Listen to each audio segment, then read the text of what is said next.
कभी आपने सोचा है कि आप किन चीज़ों से मुतासर होते हैं? व्हाट इन्फ्लुएंसेस यू, और आप किसको ट्रस्ट करते हैं? हमारे पेरेंट्स के लिए रेडियो वाज अ नॉवेल्टी, और यकीनन उनको सुनने की अपने बचपन में इजाज़त नहीं दी जाती थी, but of course when they grew up they had television. हम इन तमाम गैजेट्स और दुनिया के साथ पैदा हुए हैं जहाँ पे सिर्फ 9 बजे का ख़बरनामा नहीं, 24/7 ख़बरें मिलती हैं। कई कॉन्ट्रडिक्टरी चीज़ें आपको साइंटिफिक डेटा के तौर पर प्रेजेंट की जाती हैं। यानी कोई आपको कहेगा कि नाश्ता करना बहुत ज़रूरी है, दूसरा आपको बताएगा कि नहीं, आपको जब भूख लगे आपको सिर्फ तभी खाना चाहिए। कोई आपको कहेगा कि जी दिन में 8 ग्लास पानी पीना बहुत अहम है, लेकिन दूसरी तरफ कहा जाएगा भाई ये उनके लिए जो बहुत मुशक्क़त करते हैं, पसीना ज़्यादा बहता है, आप पानी तब पीजिए जब आपको प्यास लगे। So all these varying opinions are out there, और इसमें से आप किसको क्रेडिबल सोर्स ऑफ इंफॉर्मेशन मानते हैं, ये बड़ा अहम है। और यही मेरा आज का सवाल है, क्या इसमें हमारी अपनी जो पर्सनल डिस्पोजिशन होती है, जिस ख़ानदान में हम बड़े होते हैं, जिस माहौल में हम बड़े होते हैं, वो मैटर करती है, या the sources of information that we are expose to? आजकल अर्बन यूथ की अगर बात की जाए तो वो सोशल मीडिया के थ्रू ही अपनी इन्फॉर्मेशन लेते हैं, बल्कि अर्बन क्या, आप सबर्बन्स में भी चले जाएं, छोटे शहरों में भी चले जाएं, तो टेलीविज़न के बजाय सोशल मीडिया अब आपके लिए ज़्यादा क्रेडिबल सोर्स ऑफ इंफॉर्मेशन माना जाता है। अच्छा, इन्फ्लुएंस तो इन्फ्लुएंस, लेकिन क्या अगर आपकी सोच किसी चीज़ से मुतासर हो जाए, किसी चीज़ ने आपके ऊपर एक इंडेलिबल मार्क करके छोड़ दिया है, तो क्या फिर आप जो जिसको कहना चाहिए प्रैक्टिकल मेजर्स को डिफीट कर आप अपनी बात को मनवा सकते हैं? मिसाल के तौर पे जी डॉक्टर्स ने कहा ला इलाज है, लेकिन आपकी अपनी विल पावर अगर कहती है, आपका अपना माइंड अगर कहता है कि नहीं जी मैं इसको ओवरकम कर सकता हूँ, we have seen miracles happen and people who have been given like कि जी 3 महीने में हो सकता है 3 महीने के बाद भी ये सर्वाइव ना करें। दे आर पीपल, अगर उनको वो एक ऐसा मजबूत कंधा मिल जाता है, एक शख्स उसमें यकीन करने वाला मिल जाता है, या अगर कोई ना भी हो, उसका अपना इरादा मजबूत हो, तो they have turned things around for themselves. So this is very very interesting. आइए ज़रा इस पे बात करते हैं, और आज मेरे पास एक ज़बरदस्त पैनल है इस पे बात करने के लिए। People who have made great things happen for themselves and they try to delve into कि ये चीज़ें काम कैसे करती हैं। ये लीडर्स से बात करते हैं, उनकी जन्म कुंडलियाँ भी देख लेते हैं, और उसके बाद प्रिडिक्ट करते हैं कि इनकी पर्सनालिटी क्या है। First and foremost my favourite astrologer who is also by the way an astro psychologist, यानी आपके सितारे, आपकी बर्थ प्लेसमेंट्स, आपका चार्ट आपके देखने, सोचने, समझने के अंदाज को कैसे मुतासर करता है, that's her field of study and I must say that this is very very interesting. हमारे साथ मौजूद हैं Sumera Farooq. Thank you Sumera for being here with us. फिर इसके साथ जी सैयद मुजम्मिल हसन जैदी हमारे साथ मौजूद हैं, one of the most powerful podcasters from Pakistan, very influential, और इनकी जो पॉडकास्ट है it has been one of the fastest growing ones. दुनिया जहान के लीडर्स से, हमारे कॉर्पोरेट और सियासतदानों से इनकी मुलाकातें रहती हैं। So it would be very interesting to know कि वो जिनसे लोग मुतासर होते हैं ये खुद किन से मुतासर होते हैं, यानी how are the leaders, who are the people that the leaders are influenced by. So Muzammil, thank you very much for joining me this morning. Last but definitely not the least, we also have with us Samavia Sajjad, who is a lawyer and a human rights activist. कई दफ़ा हमारा दिल चाहता है कि हम जो ideals हैं हमारी सिविल लिबर्टीज़ के, उसको लेकर चलें, और उसी नज़रिए के तहत हम जाकर वोट देते हैं, अपना आइन तश्कील देते हैं, लेकिन क्या वजह है कि फिर भी हमें कहीं ना कहीं गैप्स भी नज़र आते हैं। What influences are opinion and our behavior in those instances, ये मैं समाविया के पास लेके जाऊँगी। Thank you very much for being here. सबसे पहले अगर मुजम्मिल आपसे शुरुआत करूँ, you speak to so many corporate leaders, ये किससे मुतासर होते हैं, इनकी सबसे क्रेडिबल सोर्स ऑफ इंफॉर्मेशन क्या है? And I ask you this question क्योंकि आज मैंने मुजम्मिल प्रोग्राम की शुरुआत की थी मोदी के ब्रांड मोदी डिक्लाइन के साथ, यानी प्राइम मिनिस्टर तो वो दोबारा बन रहे हैं, लेकिन उनको बहुत कम वोट्स मिले हैं, और लोगों ने कहा कि डिस्कनेक्ट हो गया था शायद ग्राउंड रियलिटीज़ से। So who are leaders inspired and influenced by? जी सिद्रा, सबसे पहले तो thank you so much for having me on the show. ये भी बड़ी इंटरेस्टिंग बात है क्योंकि मैं खुद जब इनिशियली मैंने पॉडकास्ट स्टार्ट किया, मैंने इस तरह के काफ़ी सारे लोगों से बात करना शुरू की, तो I had that question as well कि आखिर ये लोग किससे मुतासर होते हैं। You would be surprised as much as I was कि हमारी जो इस वक्त टाइम चल रहा है, जिस टाइमलाइन में हम हैं, इसमें चीज़ें इतना रैपिडली चेंज हो रही हैं और इन्फॉर्मेशन इतना रैपिडली बहुत सारे डिफरेंट सोर्सेज से अवेलेबल हो रही है कि बहुत सारे जो डिफरेंट लीडर्स हैं जिनसे मैंने बात की है वो भी अभी बहुत कंफ्यूज्ड हैं। I will be very honest, they are not able to identify कि जो इन्फॉर्मेशन उन तक आ रही है क्या वो रियल है, रेलिवेंट है, क्या उसका राइट इन्फ्लुएंस है।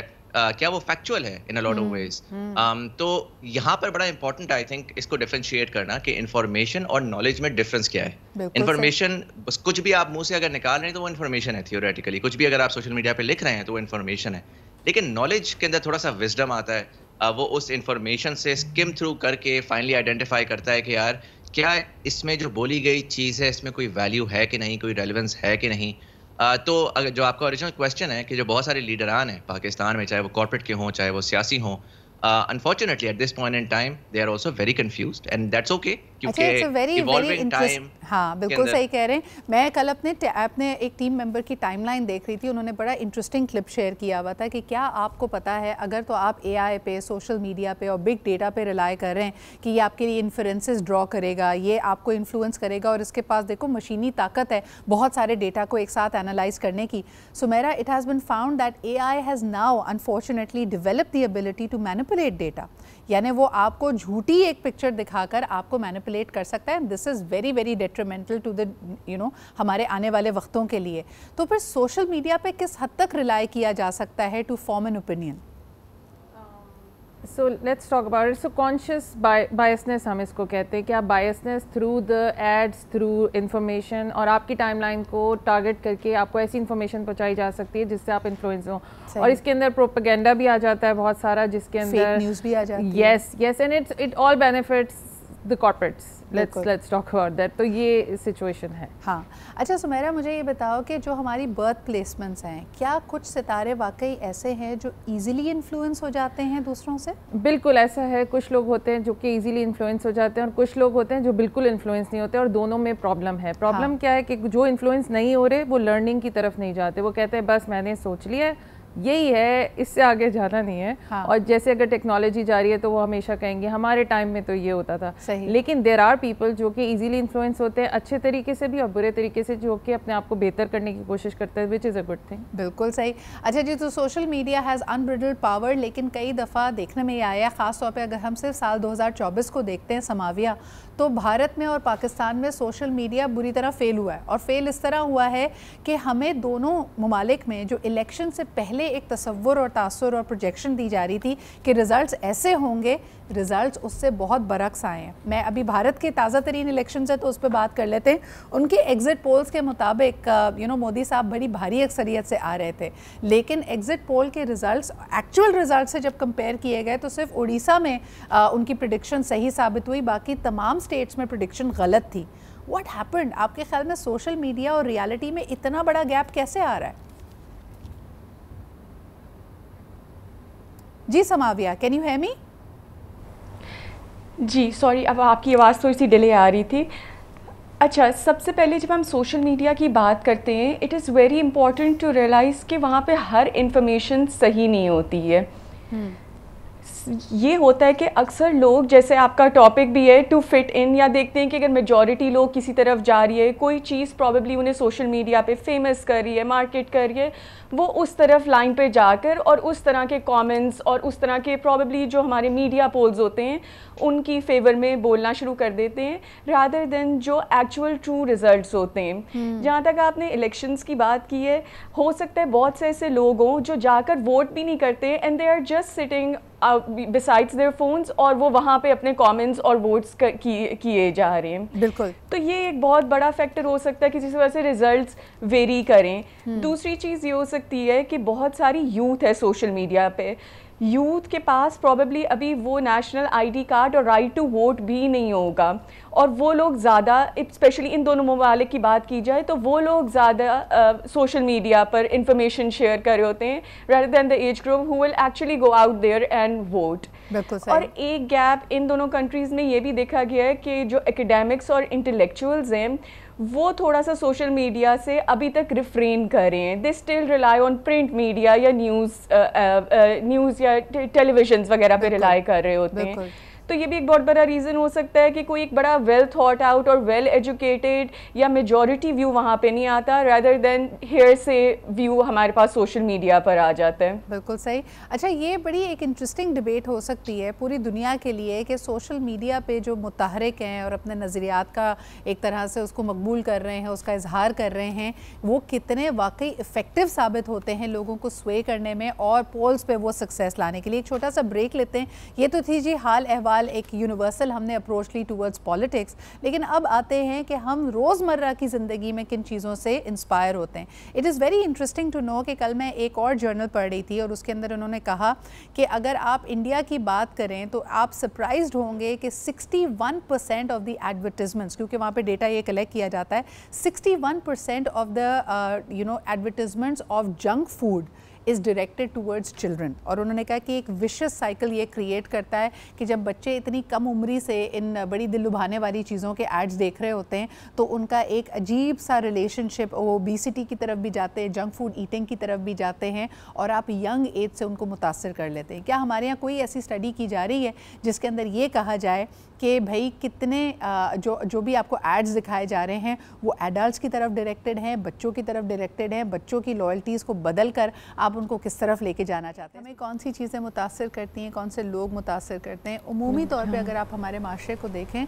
तो हमें फ्लैशीनेस, ग्लैमर और लग्जरी बहुत अट्रैक्ट और मुतासर करती है। क्योंकि हम सोशल मीडिया की बात कर रहे थे, कुछ अच्छे ट्रेंड्स भी हैं, आइए उसका जिक्र करते हैं। Muzammil, I want to take this one to you. सबसे पहले अभी हाल ही में एक they are trying to set boundaries in China के तमाम जो इन्फ्लुएंसर्स हैं, टिकटॉकर्स हैं, यूट्यूबर्स हैं, उनको कहा जा रहा है, बल्कि Sumera if I can bring this one to you, उनको कहा जा रहा है कि जो लग्जरी लाइफस्टाइल्स है उसको आप फ्लॉन्ट नहीं कर सकते। आपको you shouldn't be telling people about कि यू फ्लाइंग बिजनेस क्लास या आपके पास रोल्स रॉयस है या आप महंगा तरीन जोड़ा पहन रहे, क्योंकि उसका एक नेगेटिव असर, मनफी असर माशरे पे पड़ रहा है। And they realise that. What is your response to it? This is a good thing and also a bad thing. Again, हम किस तरीके से उसको यूज़ कर रहे हैं। कुछ लोग जो हैं लग्जरियस लाइफस्टाइल को देखते हैं तो वो कहते हैं they aspire to achieve that level, ठीक है, वहाँ पे मोटिवेशन आ रही है। लेकिन then there are people who would go into their insecurities, जो कि उनकी इनसिक्योरिटीज़ वहाँ पे ट्रिगर होनी शुरू हो जाती हैं, जिसमें जो ये सारा सोशल मीडिया की लाइफ है, this is all glamour and it's not true. हर वक्त कोई हर वक्त हंसते नहीं रह रहे होते, हर वक्त किसी की लाइफ में मज़े नहीं चल रहे होते, लेकिन सिर्फ वो जो 2 सेकंड का क्लिप है लोग बेस करते हैं ओपिनियन कि इनकी लाइफ पूरी की पूरी ऐसी है, इसी तरह चल रही है, which is not true, और उसकी वजह से आपको बहुत सारे प्रॉब्लम्स हो सकते हैं। अच्छा जी, समाविया और मुज़म्मिल क्या हमारे साथ कनेक्टेड है, मुझे बताएं so that I can engage. Of course Muzammil, what's your response to the fact कि चाइना की हुकूमत अब ये कह रही है कि सोशल मीडिया, जो भी यूट्यूबर्स हैं, सोशल मीडिया इन्फ्लुएंसर्स हैं, दे shouldn't be flaunting a luxurious lifestyle, क्योंकि इसका एक नेगेटिव असर माशरे पे पड़ रहा है। आई थिंक बात तो उनकी दुरुस्त है इन अ लॉट ऑफ वेज कि जो पाकिस्तान में भी अगर मैं देखूँ ना तो एक सोशल मीडिया की वजह से एक बड़ा शॉर्ट टर्म अप्रोच पब्लिक के अंदर भी और नौजवानों में भी डाली जा रही है कि यार बस क्विकली किसी तरीके से get rich quick and then have the fanciest car, have the fanciest clothes, जिसमें रियल लाइफ इससे बड़ी बरक्स होती है। रियल लाइफ में ग्राइंड होती है, रियल लाइफ में आपको बहुत ज़्यादा हार्ड वर्क करना पड़ता है, रियल लाइफ में बहुत सारे फेलियर्स होते हैं। सोशल मीडिया पे कॉन्स्टेंटली आपको यही बताया जाता है कि यार फेलियर कुछ नहीं होता, बस देखो मैंने अपनी जॉब छोड़ी और मैंने जो है ना 2 हफ्ते मेहनत की और अब मैं मिलियनेयर हो गया क्योंकि मैंने एक स्टार्टअप बना ली, which is more often than not necessarily true. तो उस पर on some level control definitely important है। क्या चाइनीज़ स्टाइल ऑफ कंट्रोलिंग सही है? पर्सनली उस पर मेरी कुछ रिजर्वेशंस होंगी। मेरे लिए सोशल मीडिया बिल्कुल उसी तरीके से है जैसे आपकी रियल लाइफ है। It's just a digital version of your real life. और यहाँ पर काफ़ी लोग गलती कर जाते हैं कि वो सोशल मीडिया को ट्रेडिशनल मीडिया से कंपेयर कर रहे होते हैं। सोशल मीडिया के अंदर सर्टेन प्लेटफॉर्म्स को आप कंपेयर कर सकते हैं ट्रेडिशनल मीडिया से, बट सोशल मीडिया उस तरह है कि जैसे हम मोहल्ले में जाते हैं और जाके 10 नेबर्स खड़े होकर आपस में बातें करते हैं, वही चीज़ डिजिटल पे सोशल मीडिया पे हो रही है। उस एलिमेंट को अब अगर फॉर एग्जांपल मैं मोहल्ले में हूँ और मैं 4 बातें कर रहा हूँ, उसको अगर कोई इलाके का नाजिम आके कंट्रोल करना शुरू कर दे तो वो मेरे लिए थोड़ा सा कंफ्यूजिंग होगा कि यार ये मेरा इलाका है, मेरा घर है। अच्छा, दूसरी तरफ why am I being controlled here? Absolutely. एक और चीज़ इसको मैं आप लोगों के साथ डिस्कस करना चाहूँगी, Samavia, maybe I can take this one to you. मुझे ये बताइए कि जो मोरालिटी है और मॉरल पुलिसिंग है वो भी हम सोशल मीडिया पे बहुत ज़्यादा देखते हैं। और इसकी मैं एक बहुत आम सी मिसाल आपको दूंगी कि अगर कोई सेलिब्रिटी डिसाइड करता है एक बहुत ही लिबरल और एक बहुत ही अल्ट्रा मॉडर्न लाइफस्टाइल को, तो लोग उसको बुरा भला कहते हैं, जाके वो भी देख रहे होते हैं, इंगेजमेंट वहाँ पे भी है, लेकिन एक अजीब अंदाज में उस पर तनकीद की जा रही होती है। और दूसरी तरफ मैंने ये हाल ही में देखा, ये बड़ा ट्रेंड है कि अगर एक celebrity for what ever reason उनके ज़िंदगी में एक बड़ी तब्दीली ये आई है कि वो रिलीजियस हो गए हैं या उन्होंने ज़्यादा रिलीजन की तरफ उनका झुकाव हो गया है, तो लोग फिर उनको बड़ा एक तो ग्लोरीफाई करते हैं, उनको बहुत तारीफ़ उनकी करते हैं और साथ साथ उनको एक तरह से बड़ा एक फ़ेम भी इस बात पे मिल जाता है। And unfortunately or fortunately then this celebrity or this influencer starts propagating एक बहुत ही strong अंदाज में अपनी religious beliefs को। इस पूरे फिनोमेना को आप कैसे देखती हैं?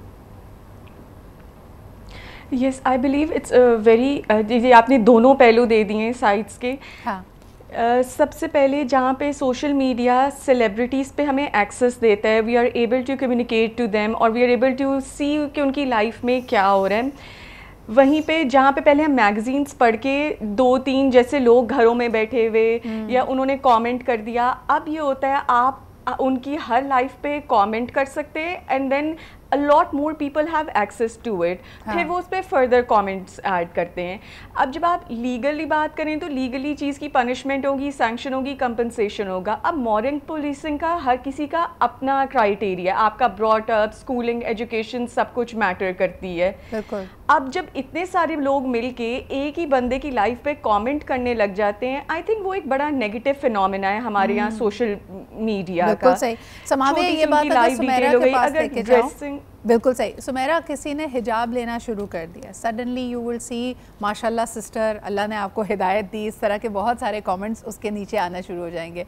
आपका इंस्टिंक्टिव रिएक्शन क्या होता है? How do you respond to such a change? एक तो पहली चीज़ कि सिर्फ हिजाब लेने से इंफॉर्मेशन में इजाफा नहीं हो जाता।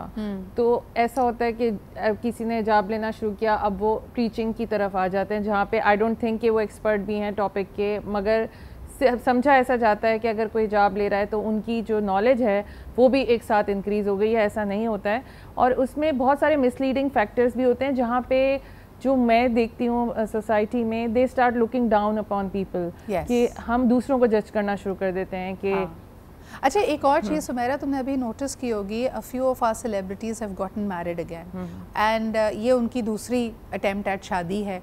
तो मैंने एक बड़ी जजमेंटल सी पोस्ट बहुत सारे ब्लॉग्स पे देखी जिसमें लोगों ने कहा see men move on so quickly, और आदमियों के लिए मूव ऑन करना और दूसरी शादी करना कितना आसान है, women are stuck with raising the kids.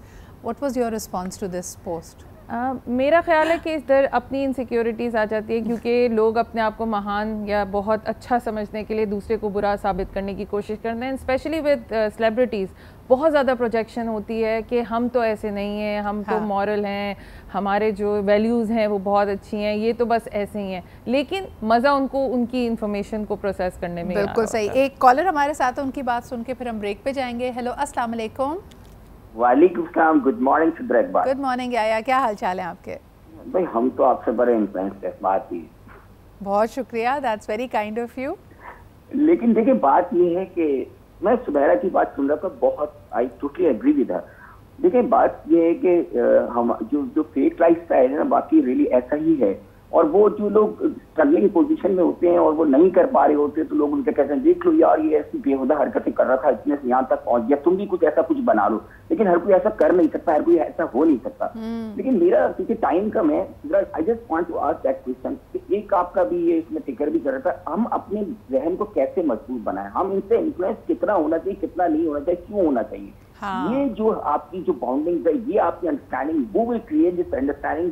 Being a parent, how can I do that? बिल्कुल सही, बहुत शुक्रिया याया, व्हाट एन एक्सीलेंट क्वेश्चन। एक छोटा सा ब्रेक लेते हैं, वापस आके आई थिंक फाइनल राउंड होगा हमारे पैनल के साथ, तो उनसे यही सवाल करेंगे कि how do we set boundaries. It's good to be inspired by things and people जो कि ज़िंदगी में वो अचीव कर रहे हैं जो आप करना चाहते हैं, लेकिन इस हद से तजावुज़ ना करें और आप अपने आप को मुश्किल में ना डाल लें, इसका तयन कैसे किया जाए। Live in economy of attention, her cheese compete कर रही है आपकी तवज्जो हासिल करने के लिए। जब वो आपकी तवज्जो ले लेती है तो आपको इन्फ्लुएंस भी करती है, आपको मुतासिर भी करती है। तो आप अपनी तवज्जो किसी चीज़ को दें लेकिन उससे हद से ज़्यादा मुतासिर ना हो, इसके लिए क्या करना चाहिए? आइए ज़रा मुज़म्मिल से बात करते हैं। और मुज़म्मिल, ये एंटीडोट होगा of what you and I try to do. हम क्योंकि डिजिटली कंटेंट क्रिएट करते हैं तो हमारी तो ख्वाहिश होती है कि लोग ना सिर्फ तवज्जो दें बल्कि हम एक कम्युनिटी क्यूरेट कर पाएँ जहाँ लोग हमसे इंगेज करें, हमसे बात करें, and we have done that. लेकिन ऑन दी अपोजिट साइड अगर मैं आपसे पूछूं कि इसका एंटीडोट दें यार, कि ज़रूरत से ज़्यादा हम मुतासिर ना हो किसी से, तो आप क्या कहेंगे? आई थिंक पर्सनली मैं इसमें बड़ा सिंपल सी हमेशा बात करता हूँ कि हर चीज़ में मयाना रवि होनी चाहिए, लाइफ में मयाना रवि होनी चाहिए, और इसमें भी जाहिर है कि इट्स जस्ट एन एक्सटेंशन। काफ़ी दफ़ा हम चीज़ों को ब्लैक एंड वाइट देखते हैं। हम कहते हैं कि यार या तो आप जो है वो, अगर आप किसी को आपको अच्छा लग रहा है या कोई आपको स्टाइलिश लग रहा है तो आप बस उसको फॉलो करना शुरू कर दें और फुली आप कमिट कर जाएं इन टर्म्स ऑफ इन्फ्लुएंस। या हम ऑल्टरनेटिवली कहते हैं कि यार ये सब बकवास है, ये सोशल मीडिया पे लोग भी ड्रामे कर रहे हैं, सेलिब्रिटीज़ भी फारिग हैं, बस सब कुछ छोड़ो और अपनी ज़िंदगी जियो। And I think these are extremist takes essentially. मेरे हिसाब से अगर आपने ट्रूली जिसे कहते हैं ना कि विजडम हासिल करना है, आपने ट्रूली जो है वो अपनी इंफॉर्मेशन को नॉलेज में कन्वर्ट करना है, तो फिर उसमें डाइवर्सिटी ऑफ थॉट बहुत इंपॉर्टेंट है। उसमें आप सबको सुनें, आप डेफिनेटली कंटेंट कंज्यूम जितना करें, लेकिन इस ठहराव के साथ कि यार ये भी एक इंसान है, ये एक बात कर रहा है। जनरली मैं अपने कंटेंट में भी ये बात बार बार कहता हूँ लोगों को कि यार जो मैं बात कर रहा हूँ वो मेरा ओपिनियन है, आपने उसको ओपिनियन के तौर पे ही लेना है, आपने उसको फैक्ट चेक करना है। What a wonderful distinction you've made कि फैक्ट चेकिंग ज़रूरी है करना, और लोगों के ओपिनियंस को और असलियत को, यानी जो असल फैक्ट्स हैं उनके बीच में डिस्टिंग्विश करना बहुत ज़रूरी है।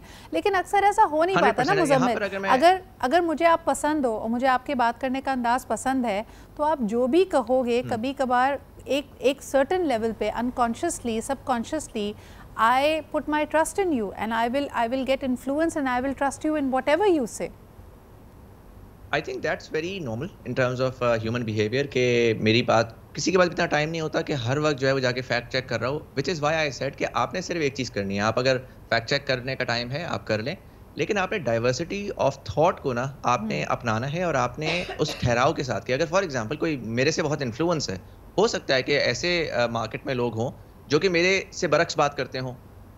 आपने जब उनको सुनने जाना ना, आपने ये नहीं सोचना कि यार ये तो मुज़म्मिल भाई के खिलाफ बोलता है तो मैंने इसकी बात ही नहीं सुननी। आपने सुनना है उसको, और आपने खुले दिमाग से सुनना है। बिल्कुल। इवेंचुअली देखें, हम भी जब बड़े हुए ना तो हम द रीज़न वाई हमारे अंदर ये एबिलिटी आई कि यार डिफरेंट लोगों को सुनना, डिफरेंट चीज़ों को समझना और फिर cut through the noise and be able to identify useful data, वो इसी वजह से आई बिकॉज हमने एक डाइवर्सिटी और एक वैरायटी ऑफ ओपिनियंस को सुना, एक वैरायटी ऑफ डिफरेंट प्लेटफॉर्म्स को सुना। और आजकल के ज़माने में it's a beautiful age of information. मैं ज़्यादा लोगों को ये डराना भी नहीं चाहता कि यार बहुत ज़्यादा इन्फॉर्मेशन है तो पता नहीं आप तबाह हो जाओगे।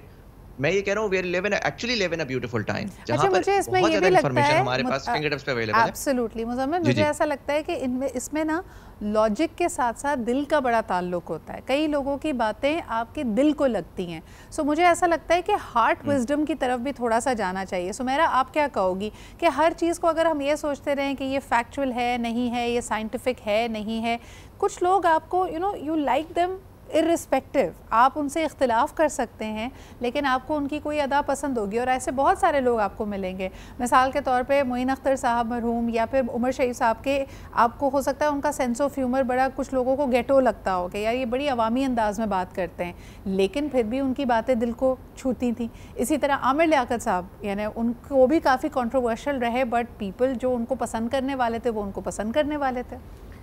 अगर हम इसकी बात करें तो आई थिंक सबसे इम्पॉर्टेंट चीज़ है कि वो बात आपको इम्पैक्ट किस तरीके से कर रही है। कुछ चीज़ें ऐसी होती हैं कि जिसमें ठीक है लोग कोट्स डाल रहे होते हैं, इधर उधर से उठा के कुछ चीज़ें डाल रहे होते हैं, तो आप अगर वो आपको पर्सनली अच्छे तरीके से इम्पैक्ट कर रही हैं, जिससे आपकी मोटिवेशन हो रही है, आपकी हेल्थ अच्छी हो रही है, आप डेवलप कर रहे हैं as a person, very good.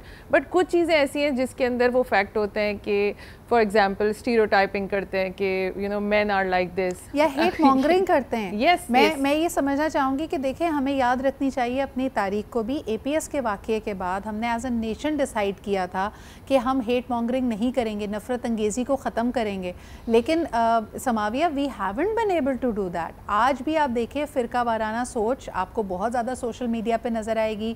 मर्दों के ख़िलाफ़ आपको लोग जहर उगलते हुए नज़र आएंगे जिनको लगता है कि मर्द एक तरह से सबसर्विएंट कर रहे हैं ख़वातीन को।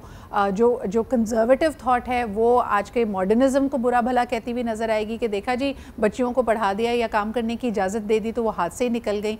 ये नफ़रत अंगेज़ी और ये शिद्दत पसंदी क्यों है हमारे यहाँ? सबसे पहले इसमें ये चीज़ मैटर करती है, हमारे यहाँ एक्सेप्टेंस बहुत कम है। थोड़ा सा भी अगर किसी का ओपिनियन हमसे वेरी कर रहा होगा, हम बजाय कि उसका पर्सपेक्टिव समझें, हम उसकी राय समझें कि वो क्यों इस तरह सोच रहा है, क्योंकि वो हमारे से अलग है, हम सबसे पहले ये करेंगे कि सब उसके ख़िलाफ़ बातें करना शुरू कर दें, like you said hate speech शुरू कर दें। तो जब तक वो एक्सेप्टेंस नहीं आती, उसके बाद अपने ऊपर वो खुद एतमादी नहीं आती कि मेरी ये सोच है, मैं इस तरीके से या इस नज़रिए से चल रहा हूँ, और इसके बाद जो दूसरों का है वो ओपिनियन है, अगर मुझे अच्छा लगे वो मैं अपनी लाइफ में या अपने वैसे अपने एवरीडे लाइफ या प्रोफेशनल लाइफ में उसे इंक्लूड कर सकता हूँ, नहीं लगे तो I need to let go. एक बाउंड्री है ना, कितनी चीज़ों पे आपने लेट गो करना है, किस चीज़ों पे आपने कमेंट करना है, क्योंकि यहाँ वो बहुत ब्लर है हमारे यहाँ, जिसकी वजह से जब भी हमें थोड़ा सा कुछ डिफरेंस नज़र आता है, हमें लगता है अब इसको हमें क्रिटिसाइज या टॉन्ट ही करना है, और वो भी पॉजिटिव वे में नहीं, hate speech what you're pointing towards Samavia is also known as xenophobia, कि अपने से मुख्तलिफ जो चीज़ है उसको फौरी तौर पे हम रिजेक्ट करें। सो मेरा do you see a solution to this, यानी कैसे वो बाउंड्री क्रिएट करें कि हम अच्छे इन्फ्लुएंसेस लें लेकिन नेगेटिव इन्फ्लुएंसेस को दूर रखें? इसमें आपका इंटरनल गाइडेंस सिस्टम बहुत इंपॉर्टेंट है कि आपकी अपनी वैल्यूज़ क्या हैं। This is very important. हमारे यहाँ लोग भूल जाते हैं कि अगर किसी को SUV पसंद है, शायद आपको नहीं पसंद हो, मोड ऑफ ट्रांसपोर्टेशन हर किसी का अलग होगा, तो personal choices comes like they play very big role. मुझे क्योंकि सिद्रा को SUV पसंद है तो मैं कहूँ कि जी नहीं मुझे भी पसंद है, नहीं शायद मुझे कोई कार पसंद हो या मुझे ट्रक पसंद हो, लेट्स टॉक अबाउट दैट। तो यहाँ पे अपनी पर्सनल चॉइसेस, आपका इंटरनल गाइडेंस सिस्टम और आपकी अपनी वैल्यूज़, इन तमाम चीज़ों को मद्देनज़र रखते हुए then you can get influence कि क्या चीज़ें अलाइन होती हैं आपकी वैल्यूज़ से और क्या नहीं होती, देन यू डिसाइड कि आप साथ साथ ये भी है, and probably my final thought of the day, कि some things through social media या जैसे जैसे ज़माना तब्दील होता है, we see that the normal shifts, this becomes the new norm.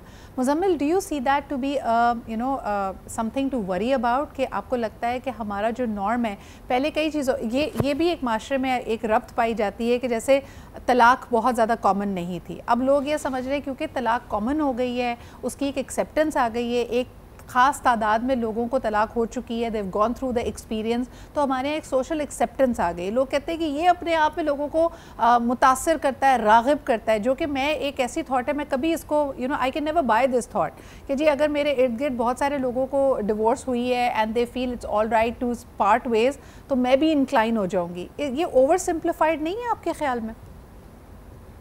I think 100% over simplified है, and again like I said पहले कि फियर मंगरिंग बहुत ज़्यादा इसमें की जाती है, और बहुत ज़्यादा जो आपने कहा ना कि एक्सट्रीमिज्म सोसाइटी के अंदर फैल रही है, देखें उसको समझना बड़ा ज़रूरी है।